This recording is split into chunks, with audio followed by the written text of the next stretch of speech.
2024-25 শিক্ষাবর্ষে প্রথম বর্ষ স্নাতক পাস ভর্তি কার্যক্রমের প্রথম মেধা তালিকা প্রকাশিত হয়েছে।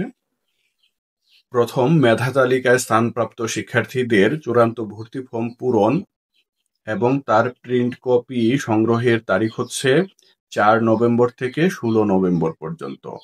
এই লক্ষ্যে শিক্ষার্থীদের জাতীয় বিশ্ববিদ্যালয়ের ভর্তি বিষয়ক ওয়েবসাইটের অ্যাপ্লিকেশন লগইন অপশনে ডিগ্রি পাস লগইন লিংকে গিয়ে সঠিক অ্যাপ্লিকেশন আইডি ও পিন এন্ট্রি দিয়ে চূড়ান্ত ভর্তি ফর্ম পূরণ করে তার প্রিন্ট কপি সংগ্রহ করতে হবে।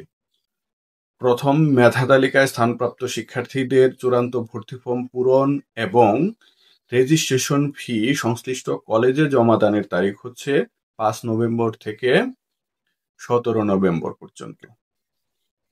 এই 2024-25 সেশনের ডিগ্রি প্রথম বর্ষে ভর্তিকৃত শিক্ষার্থীদের ক্লাস কার্যক্রম শুরু হবে 20 নভেম্বর থেকে।